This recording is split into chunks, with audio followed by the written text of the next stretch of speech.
Hello everyone and welcome to the HSC Equilibrium calculations tutorial. In this tutorial we will go through the basic settings and also use of the equilibrium calculations module with few examples. First, let's go through the main window. So here on the left we have the Excel sheet where we write the definition of our system with phases and species. And on the right side we have some calculation options and parameters where we set the system state and independent variables for the equilibrium calculations. Up here we have some basic menus and also some shortcut buttons, such as creating empty file or creating empty file with the database or adding phase to the spreadsheet. Most of these things can also be done by right-clicking on the spreadsheet. You can see that there are a lot of menus here, and also you can browse database through here and search your species for your system through here.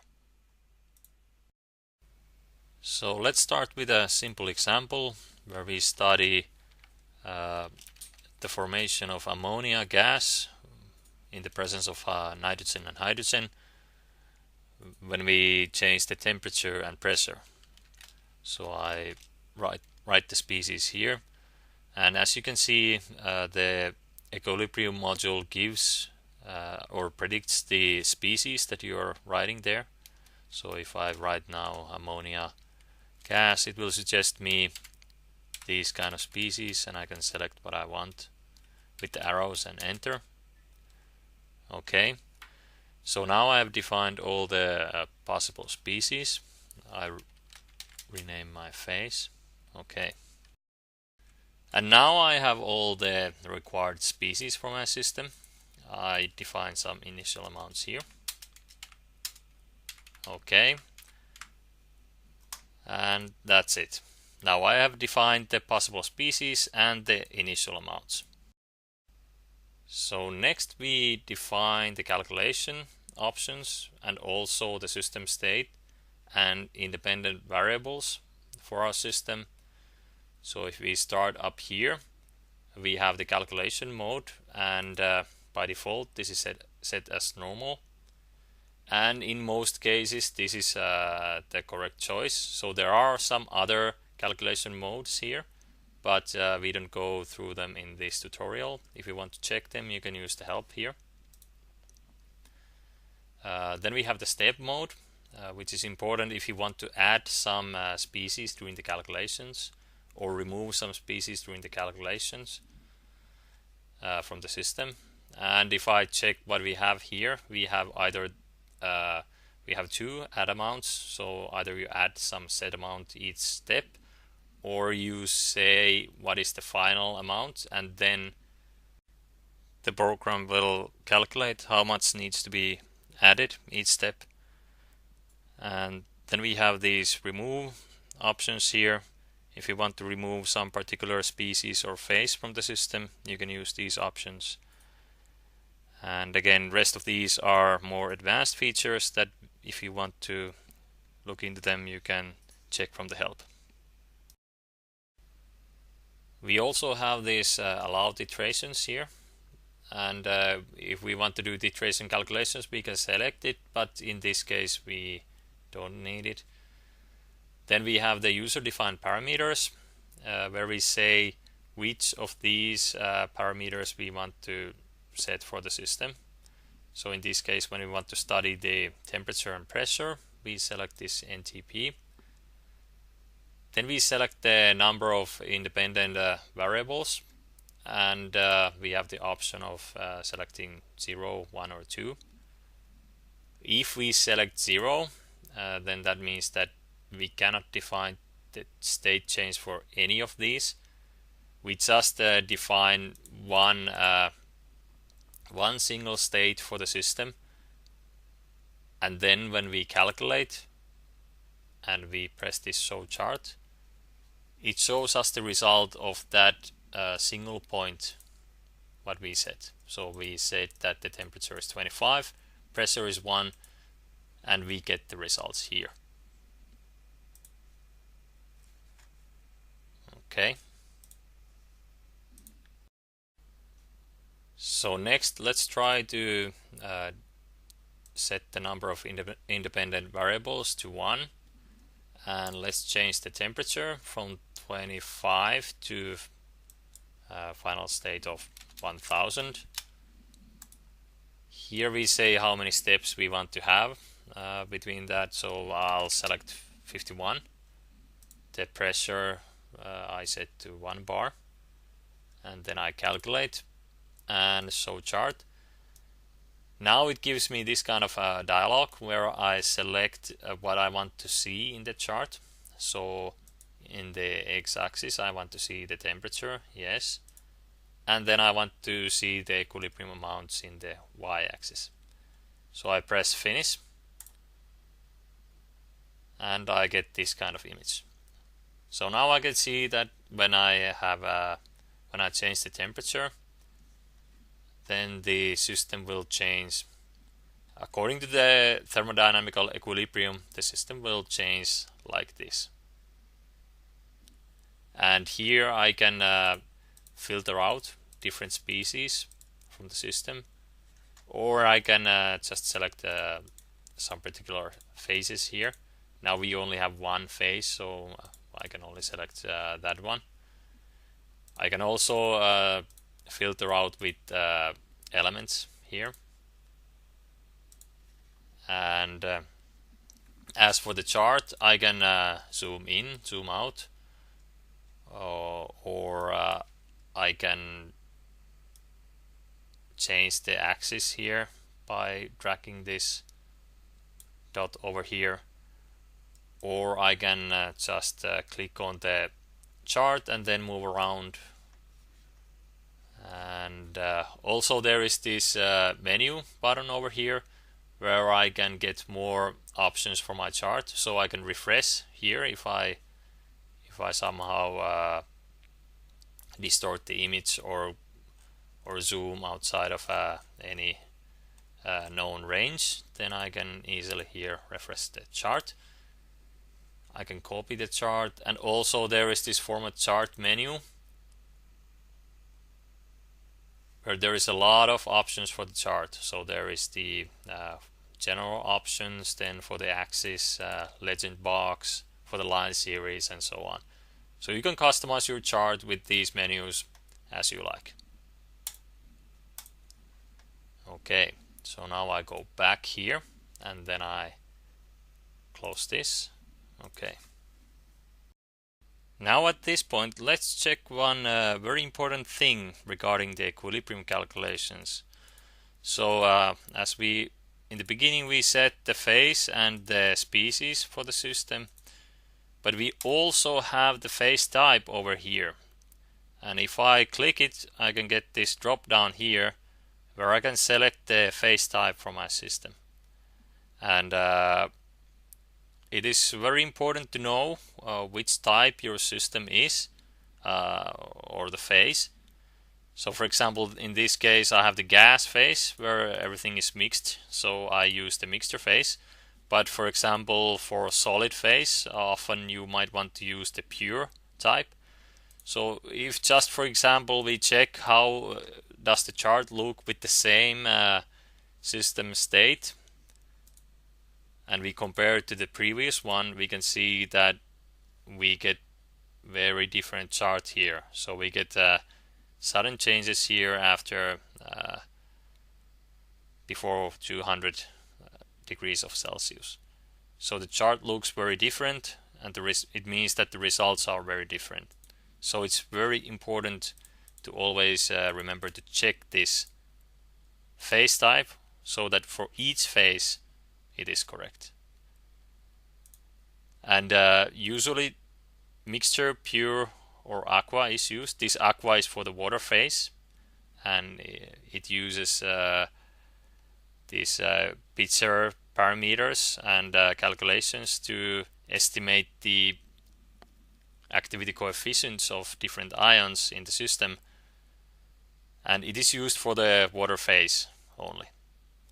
As for these are for binary systems, which we don't go through here. If you want to take a closer look how they are done, then you can check again the help file.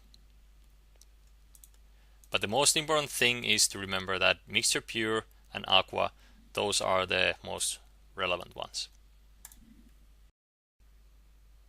Okay, next let's see how the system behaves if we change the pressure and the temperature at the same time. So to do that, we need to set two independent variables for the system, and then check the pressure as the other one, and then set the initial and final amounts, and then in how many steps we want to calculate it. And then we calculate, and as you can see, it takes a little bit longer time now, since there are many more points to calculate for each step of temperature. It needs to go through each step of pressure. So now I press show chart, and for the axis I select temperature and pressure for the Z, and for the Y I select the equilibrium amount again, press finish, and now I get this 3D image of the system in the function of both pressure and temperature. And if we study the image, we can see that, okay, clearly the temperature effects, but also the pressure effects. So we have these slopes for the different species that we can check from there. And you can sometimes see pretty interesting results with this 3D diagram. Okay, and now we can go back. We can also select some other variable here. So for example, we can check how the volume behaves, and for that we get this kind of image. So here we don't have the species separately, we just have one volume here. Okay, this might look better in 2D chart, but anyway, you can test out yourself how they look, each of these variables here. But for this system, I think we are fine. Then if we check some of these other options here, so here we have the phase data over here, and it's basically the same thing as this phase type what we have here. Also we have some calculation options, so we can leave out the mixing entropy or check the Chris-Koppel. I won't go through these. If you want to check what they do exactly, then you can again check either the tooltip or the help files. Then as for the final option here, we have the target calculations. So this is actually can be pretty handy. So if I select now one independent variable, and then I check it as temperature, and I want to, let's say I want to study in which point exactly I have 1 kilomoles of ammonia gas. So I can set the target calculations here, and then I can calculate, and the program will calculate the results here and tell me what is the system that fills the requirements of my target calculations. So in some cases this can be pretty handy, but if I set some impossible amount there, then the program will tell me that okay, cannot find the solution. But if I try to find some sensible state for the system, then it finds it pretty quickly. Okay. Also, we have this results sheet here. So after you have pressed calculations for the first time, then you get this results sheet here. If you want to copy your the results to Excel and draw your own graphs there, then you can use this data over here. Okay, let's move on to the next example. So I press this empty file over here to get empty sheet.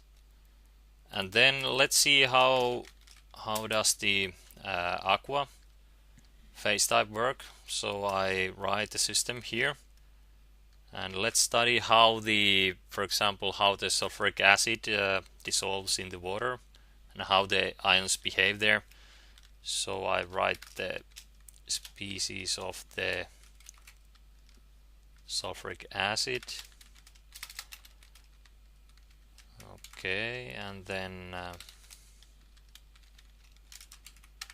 here, and then I insert a separate phase for the sulfuric acid.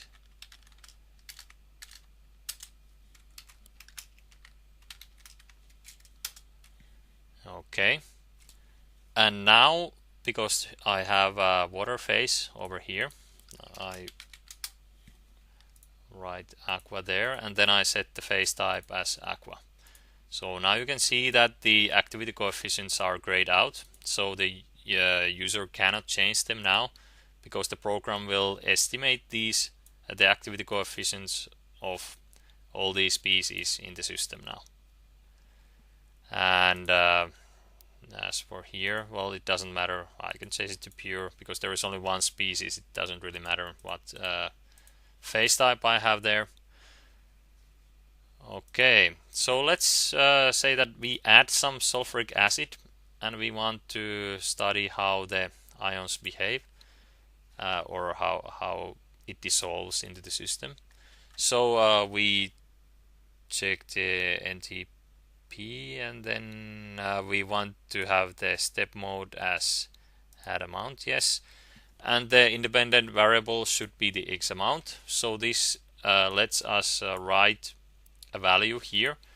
So now we are adding 0.1 kilomoles of sulfuric acid each calculation step, and I will say that the initial amount of water is 50 kilomoles, and we can calculate 51 and in temperature of 25. Okay, let's calculate and then see the results. Amount and equilibrium amount, that sounds good. Okay, we get this kind of image. If we filter out the water, then we can see more clearly how the amount of ions behave in the system. Okay, so there is quite good dissolution in the system. If I want to now study how the program actually changes the activity coefficients of my species there, I can select this one and draw the chart, and I can see that how the estimation actually changes the activity coefficients in the function of added sulfuric acid.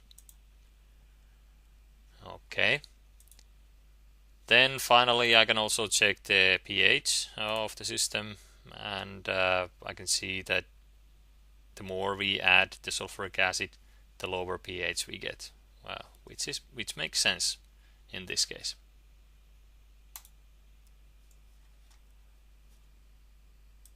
Okay. When using the Aqua phase type, the activity coefficients are iterated in iteration rounds. And down here in the phase data, you can see how many iteration rounds the program will calculate after each step. Usually the default 3 is enough, but sometimes if you want the calculations to be more exact, you might want to change this, for example, to 5 and then calculate again. The calculation time increases a little bit, but often it is still quite fast. So that's it for the water example. Finally, let's check one more example where we study how the system behaves in copper smelting. So in a case where we have many species and many phases, and we aren't exactly sure what will be the most stable species in the system, we can start studying the system by adding all of this possible species that we can find from the database. So we can do that by pressing here a new file from elements, and then we write the main components of copper smelting. So I write these elements here. Then I filter out the certain types, and I select only condensed and gases here. So now I get a list of possible species that can be formed with these elements. Then I can select all,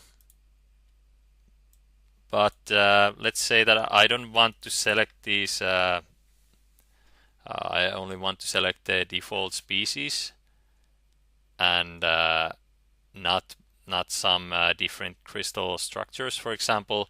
So I will manually deselect some of these species by holding Control and then clicking in the list. So we click there, and so in HSC, if in the parentheses there is something else than G, L, A, or S, then usually it is somehow related to the crystal structure, or just the structure of the molecule. Okay, and then here, and then here.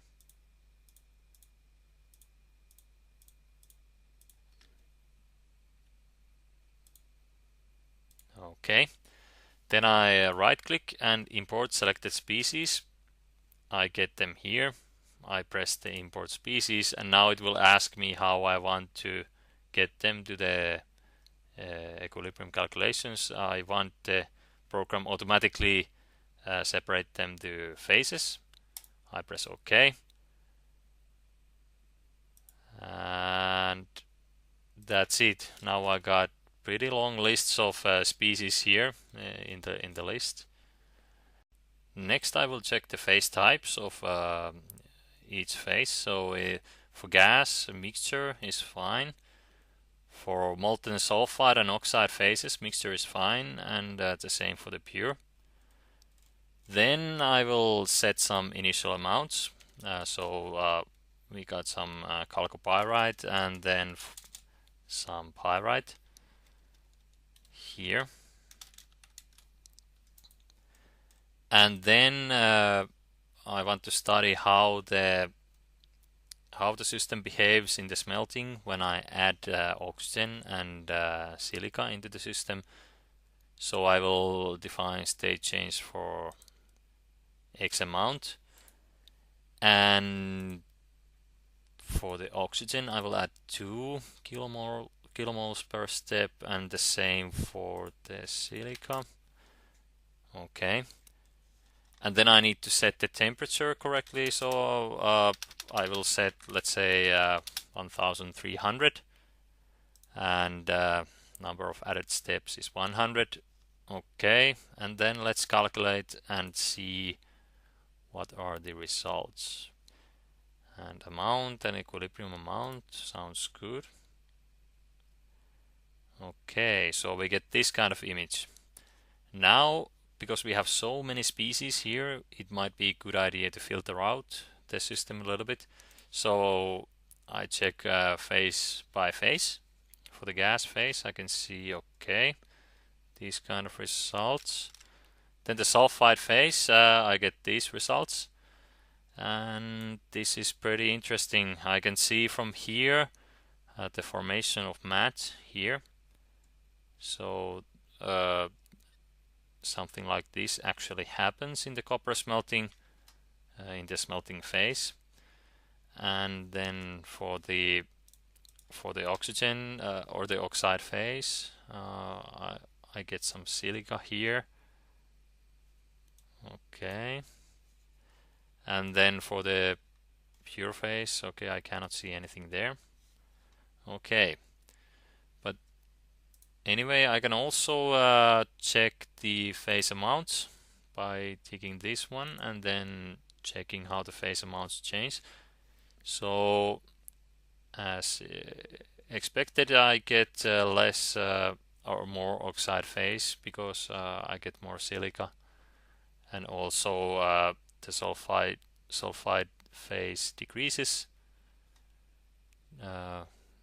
when I add oxygen into the system. Okay, looks reasonable.